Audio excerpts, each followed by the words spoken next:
Salve, salve galera, sejam muitíssimo bem-vindos ao canal Música Café. Eu sou o Antenor e eu resolvi fazer esse vídeo juntando dois fones em um review só, que são dois dos grandes hypes de 2022. Um deles é o Truth-Ear Exa e o outro é o Triple In Olina SE.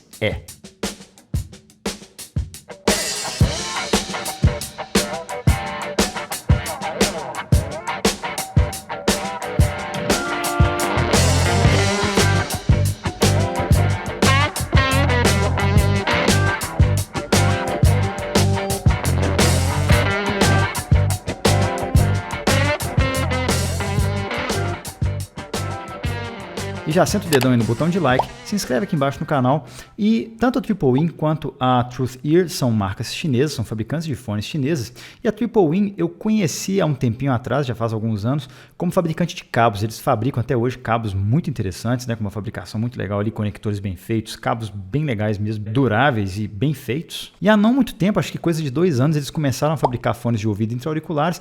E tem alguns modelos ali que fizeram um relativo sucesso, tem tipo o Triple In Lea, tem o próprio Olina, primeira versão, mas todos os fones deles param ali na casa de entre 20 e 100 dólares, eles não tem nada sofisticado demais. E a Truth-Ear é bem estreante, é o primeiro fone deles aí que pelo menos eu vi lançado no mercado foi o Zero, que foi uma parceria com o Crinacle, e depois eles lançaram o Exa e mais recentemente eles lançaram o Rola, mas definitivamente não é uma marca tradicional no mercado. Eu acredito que eles pegaram ali uma carona na fama do Crinacle para lançar o primeiro fone deles e hoje em dia eles estão aí se dando até bem no mercado. E primeiramente o Olina SE é um fone que custa cerca de 90 dólares, é um fone do tipo monitor intra-auricular fechado, com um driver dinâmico por lado de nanotubos de carbono com 10 mm de tamanho, e é uma versão retunada do Olina original, feita em parceria ali com o reviewer Hawaiian Bad Boy do canal Bad Guy Good Audio Review, é mais um deles. E o que eu mais gostei nele é que ele vem com um kit muito bom, em particular o cabo que eu achei excelente, ele tem uma tonalidade muito acertada e é um fone extremamente musical, ele é um fone bem confortável de usar, aliado a um excelente isolamento, e o que eu menos gostei nele é que realmente eu não consegui apontar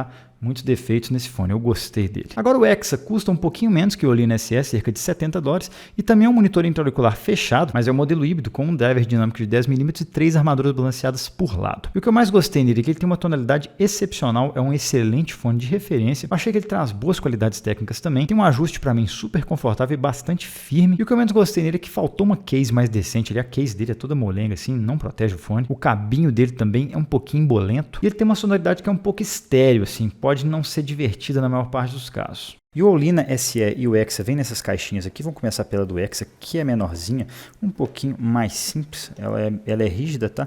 É aquele tipo de caixa que tem um vácuo que se custa abrir, beleza? Aberta. E aqui tem a Weifu aí de sempre, aqui dentro tem uma documentaçãozinha, tá? E tem um papel cartão para você transformar em suporte de celular. E aqui a gente tem as ponteiras, são 7 pares, sendo 3 de um tipo, 3 de outro e mais um par de espuma, tá? Para quem curte. E aqui dentro vinham os fones e debaixo tava a case. E a case dele não é muito interessante, tá? Apesar de bonitinha e tal, ela serve para cartão de crédito, moeda, sei lá, porque para o fone isso aqui não protege nada, ela não tem nenhuma rigidez, é totalmente molinha. E aqui dentro a gente tem o fone. E aqui, esse cabo, eu não gostei tanto, tá? Apesar dele não ser assim tão embolento, ele é embolento sim, então não é o melhor cabo do mundo. É um cabinho levinho e tal, super discreto, mas eu achei ele razoavelmente embolento. E aqui a gente tem os fones. Eles são feitos naquela resina de impressão 3D para aquela empresa, acho que chama Hey Gears, alguma coisa assim, que faz aí fones para Moondrop, por exemplo, e ela é toda feita ali, os dutos, tá vendo? Tudo feito em impressão 3D, com essa faceplate aqui em metal parafusada, tá? O fone é bem feito, me parece que vai durar, tem a conexão 2-pin de 0,78 mm, no geral, é assim, bem coerente com a faixa de preço dele. Eu só acho que uma case mais legal poderia ser mais interessante nesse caso. Vamos então para o Olina SE, que tem a caixa bem maior, como vocês podem ver aqui, ó, e também mais interessante, tem essa abertura com fecho magnético, e aqui vinha a case com os fones. E a gente tem aqui um bom conjunto de ponteiras, acho que são 6 ou 8 pares de tipos diferentes, não é do melhor do mundo não, mas funciona para esse fone. E aqui a gente tem filtros de reposição também, o que é legal caso seu filtro suja. A case dele que eu gostei bastante, essa casezinha aqui que é toda rígida, bem revestida e super bem acabada. E os fones, primeiro o cabo é excepcional, tá? É aquele cabinho que você respeita, que não embola muito, super ultra leve, super discreto também, tá vendo? Bem maleável, eu gosto pra caramba desse tipo de cabo, tá vendo? Cabinho realmente muito bom. E os fones são feitos em metal, todinho metal. Tá vendo? Tem esse acabamento aqui em metal. Acho que o Olina também era feito assim. E tem a conexão 2-pin de 0,78mm sem recesso, que eu acho que é bom, porque acaba sendo mais fácil de achar cabo, né? Diversos cabos 0,78 servem para ele. E no geral também parece que é um fone bem feito que vai durar bem. As especificações técnicas dos dois, eu vou deixar um quadrinho aqui, quem quiser pausa o vídeo e confere, são fones relativamente fáceis de tocar, nenhuma fonte ali vai ter muita dificuldade, um celular simples até toca, mas claro que uma fonte mais interessante, mais transparente, vai ser mais interessante em ambos os fones. Em termos ergonômicos, os dois são excelentes, sendo que eu prefiro um pouco a ergonomia do Exa, que acaba tendo um isolamento melhor ali. Numa escala de 1 a 5 eu daria uma nota 3,5 para ele, no Olina eu daria uma nota 3, então o Exa isola um pouco melhor. E para mim ele teve um ajuste um pouco mais firme, então é aquele fone que fica mais assim tranquilamente no ouvido e bem confortável também. Já o cabo do Olina SE é melhor, ele é mais confortável, mais maleável, não embola tanto assim, é um cabo que realmente gostei de usar. O do Exa, apesar de discreto, fininho ali, ele é um pouquinho embolento, tem um pouquinho de memória, então assim, às vezes ele agarra nas coisas ali, mas não é um cabo ruim também não. E sinceramente, para quem pretende usar um fone de retorno, eu achei o Exa muito bom, porque ele não tem tanto efeito assim de oclusão de voz e além de isolar muito bem também, ele tem esse ajuste mais firme, então você pode se mexer com ele e tal, que ele não vai cair, ele fica bem firme, tem uma profundidade ali legal, então ele é realmente um fone com uma ergonomia muito acertada. Bora então falar sobre o som deles, que é o mais importante, e eu diria que estamos aqui diante de duas tonalidades relativamente semelhantes, mas com apresentações levemente diferentes que acabam definindo a personalidade de cada um. E de um lado a gente tem um fone que para mim soou como um fone mais estéreo, muitíssimo correto e neutro, com uma pegada ali meio etmótica, sabe? E do outro uma apresentação um pouco mais aquecida, com médios mais musicais, aquele temperinho ali, sabe, aquele toque de embelezamento, mas ainda dentro de um espectro que eu posso considerar de neutralidade. E claro que o neutrão da história é o Truth Ear Exa, que tem uma sonoridade ali que pende mais para fria no geral, e ainda que tudo seja muitíssimo correto nele, muitíssimo bem apresentado, ele não tem uma sonoridade ali envolvente, que eu acho que pode ter frustrado algumas pessoas. Quando o hype desse fone foi lançado ali no finalzinho de 2022, né, eu vi que muitos canais fizeram ali, né, várias capas meio sensacionalistas, o melhor fone, the best, não sei o que e tal. Mas assim, eu acho que muita gente talvez tenha visto isso e falado, não, vou comprar esse fone que vai ser a melhor coisa do mundo. Só que, tipo assim, como eu sempre falo, melhor e pior é um troço um pouco relativo. E apesar de eu apreciar bastante a sonoridade como a do Exa, nem sempre é um fone que seria minha escolha para ouvir música no hobby. Assim, não é aquele fone que talvez eu escolhesse para, pô, hoje eu tô afim de ouvir uma parada para relaxar, hoje eu tô afim de ouvir um negócio que vai me deixar ali feliz, satisfeito, sabe? Eu acho ele mais um fone para se ter ali como um ponto de referência. Mas de qualquer forma, eu acho que o tuning do Exa foi muito bem executado e ele para mim soou como se fosse um Etmotic R4XR, mas com um bom boost ali no subgrave, sabe? Muito bem feito mesmo. E é algo que eu acho que inclusive faz um pouco de falta nos Etmotic. E para mim o Exa tem médios com aquela pegada ali mais seca mesmo, com timbres e um corpo muito corretos, só que ainda longe de ser um troço ardido ou duro. É apenas correto e bom. Ao passo que o Olina SE tem médios ali muitíssimo parecidos com o do Team Hi-Fi C2, que eu avaliei no canal há pouco tempo e que eu gostei demais. Ainda que ele mostre um pouco mais de corpo e timbres para mim, ainda no espectro neutro, ele tem médios mais abertos, sabe? Mostrados de uma forma mais doce, que acaba deixando a sonoridade dele mais envolvente, mais musical, mais gostosa de escutar no geral. E assim como o Team C2, o Olina SE mostra instrumentos de corda e vozes de forma absolutamente sensacional, com timbres muito delicados, sabe? De certa forma, com um toque de embelezamento ali, que é muito bem-vindo em muitas ocasiões.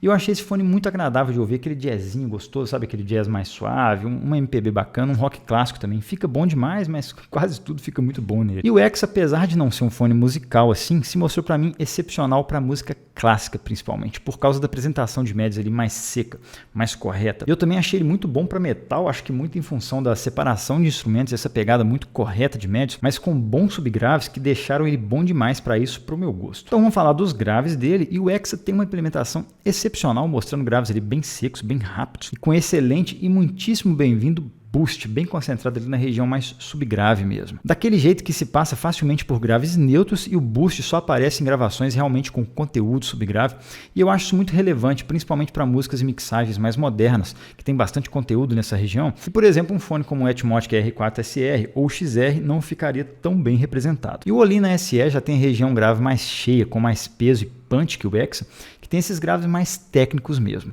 Mas a apresentação do Olino SE acaba deixando ele com um som ali mais quentinho, sabe, com um calorzinho extra, que é muito bem-vindo e que, de novo, acaba deixando ele mais musical. E apesar de tonalmente ele ser absurdamente semelhante com o Team Hi-Fi C2 também nos graves, o C2 mostrou para mim graves mais sequinhos, mais rápidos que o Olina, mas assim, por pouquinha margem. E a região aguda dos dois talvez seja a maior diferença entre eles, e primeiramente o Exa tem agudos absolutamente coerentes, com excelente detalhamento e muito corretos no geral, que para mim soaram bem neutros mesmo, compondo muito bem timbres ali de forma muito correta, com uma resolução igualmente boa. Já o Olina SE tem a região aguda mais para frente e de um jeito que eu particularmente gosto bastante, principalmente com muita extensão e bastante arejamento, ali, timbres mais abertos mesmo, sabe? Ainda trazendo aquela sensação que chega a beira ali uma efervescência em alguns timbres, como tipo pratos de bateria que ficam com aquela coisa mais abertona, sabe?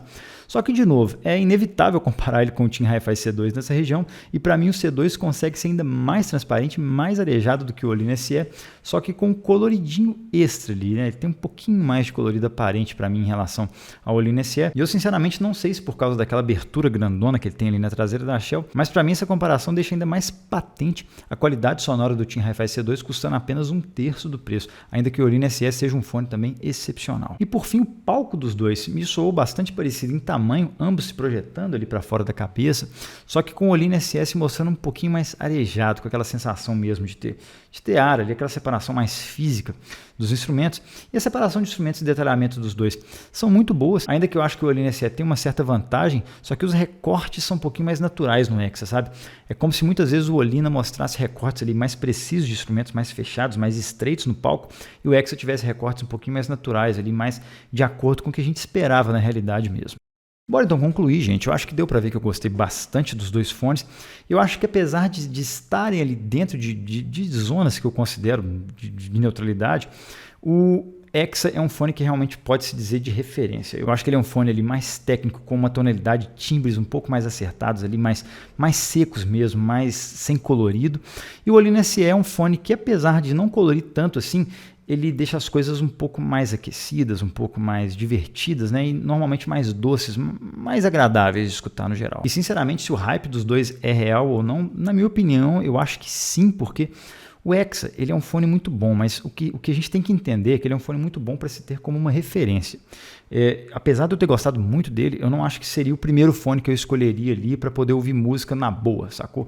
Tipo, pô, eu vou trabalhar aqui com alguma coisa que eu tenho que concentrar, eu gosto de música e vou pôr esse fone. Não seria talvez minha primeira escolha, só que ele seria um ótimo fone para, por exemplo, eu editar meus vídeos ou, né, eventualmente alguém que mexe com alguma mixagem, alguma coisa de áudio. Seria excelente, um fone de retorno também muito bom, mas nem sempre ele seria minha escolha assim, para ouvir música sem compromisso. Já o Olino SE, sim, ele não é um fone tão técnico, tão correto quanto o Exa, mas é um fone muito agradável, muito gostoso de escutar, muito assim musical, sabe? A palavra é essa. E como eu falei ao longo do review, comparando ele muito com o Team Hi-Fi C2, que é inevitável porque são fones muito parecidos, assim, sinceramente, em termos de som, entre ele e o Team Hi-Fi C2, eu ainda escolheria o Team C2, só que o Olina tem algumas vantagens que eu acho que acaba que compensa a diferença de 3 vezes o preço que ele tem. Porque o Olino SE, primeiro, é um fone que tem aquela tonalidade muito parecida com o Team C2, mas ele tem um isolamento muito melhor, né? Talvez em função da abertura do Team Hi-Fi C2. Ele tem um ajuste que é um pouquinho melhor também, eu achei ele mais ergonômico no geral.